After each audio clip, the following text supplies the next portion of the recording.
Something that happened to me when I was diagnosed with borderline personality disorder is getting met with a lot of opposition. Everyone in my life, when I told them my diagnosis, they were um, very much against the diagnosis. And what's strange to me, even my former therapist of 7+ years, she was like, "You are so not borderline. That is not you. This is what you have. You've been misdiagnosed." Um, the thing that sucks about this is I was diagnosed a second time with borderline personality disorder. However, none of the psychiatrists who I've talked to have even bothered to look at the report that my therapist wrote out for me. She wrote like a 3-page report when she stopped being my therapist, and I was supposed to get new care that I didn't get. Um, so yeah, if you've been misdiagnosed or if you're in that whole realm, I'd love to hear from you. Also, it wasn't just opposition. It was like people were like angry with me. They're like, "You don't have," like, they're like, "This is what you have." Like this, like, and it is so weird to me because like if I had left the hospital and I told people in my life like, "Hey, I've been diagnosed with cancer," or "I have a heart condition," or a brain tumor, I don't think anybody would be arguing with me about it. But because it's psychiatry, of course, everybody is an armchair psychiatrist. The last thing I want to say is it sucks being in this state of limbo, being this confused, and having people like mental health professionals, it almost feels like they're against each other.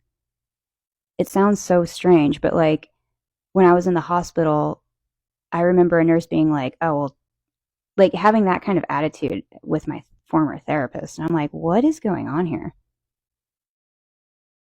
What is going on here? I don't get it. I am so confused. Like, but even regardless of what my diagnosis is or whatever, I still find DBT skills to be very useful. I still find mindfulness to be incredibly useful, regardless if you have a mental illness or not.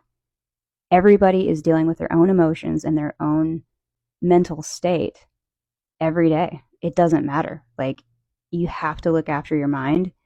And yeah, it just sucks that when you try to get help, sometimes you end up being even more confused. Hey guys, it's been 3 years since I made that video, and I wanted to address a few things in this video today. And yeah, I was diagnosed with BPD by a few different people, as you can tell from the video that played. And I most recently have been diagnosed with BPD as well by a therapist and also a psychiatrist, as well as I have my form here, actually my report. I've been diagnosed with schizoaffective disorder, bipolar type, borderline personality disorder, generalized anxiety disorder, and post-traumatic stress disorder, PTSD. And I just wanted to reflect on a few things in this video. And yeah, when I first got my diagnosis, it was very jarring. It was very,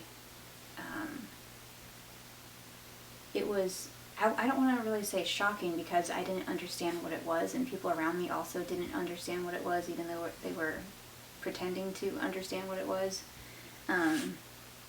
This is something that has greatly affected my life throughout my entire life, and so getting a diagnosis finally and having a name to it is helpful. And I want to talk today about the 4 different types of BPD, and basically it was founded by Dr. Theodore Millen. I'm going to refer to my notes. Dr. Theodore Millen, he proposed subtypes of BPD, and there's 4 different ones, and I also want to share which ones I think that I am. I don't think I'm just one. I think I'm 2 of these. There's 4 of them. So the first one is a discouraged borderline, and they often feel inadequate, dependent, and helpless. They may cling to relationships because of fear of abandonment. The second one is impulsive borderline, and I'm kind of just running through these quickly. The impulsive borderline, they may involve impulsive spending, substance abuse, risky behavior, anger, or unstable relationships. They can appear energetic, charismatic, spontaneous, while being emotionally unpredictable. The third is the petulant borderline, and that's a mixture of dependency and resentment.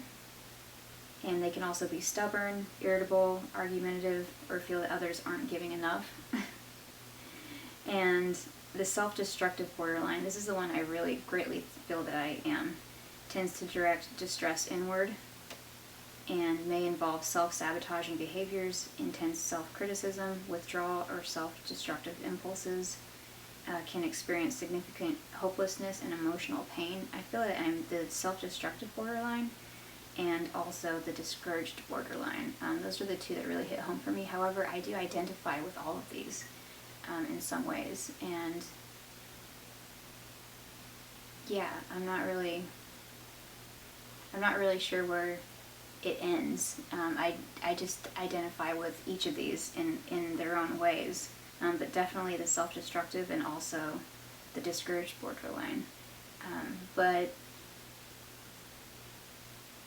I think learning more about the disorder is helpful, and it takes time. It takes, to go at your own pace, because for me, when I was first diagnosed, I felt like the diagnosis was wrong just because I had so much backlash from people in my personal life tell me that the diagnosis was wrong.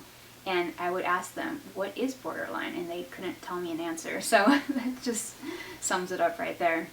But there are so many influencers online who are doing such a good job of being able to articulate what borderline is and what it feels like. And if I can, I'll put some down below. There are some people who have created content, who have stopped creating content, who have also taken their content offline completely, and I can completely understand that.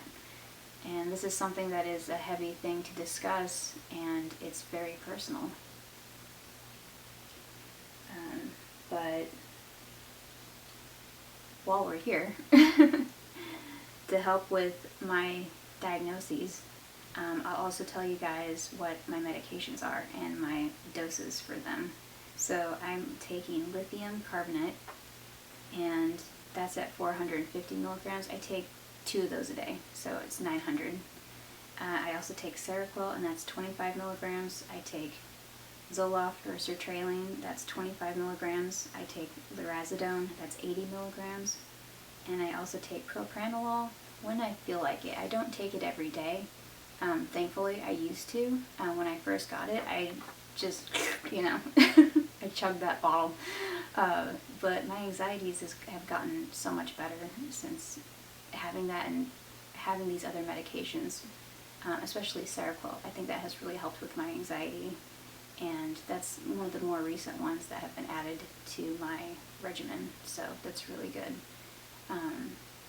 But this is kind of a short video. I just kind of wanted to reflect a little bit on this topic and share a little bit about my story, and also add the video at the beginning because I think that is very important to look at and, question. It is possible to be misdiagnosed. However, in my case, I don't think I am like I used to. I've thought about it like back and forth, but I don't think I have been misdiagnosed. And especially if I keep getting the same diagnosis from different professionals, they might be hinting at something.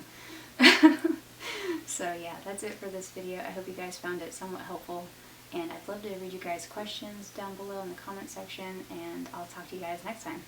Bye.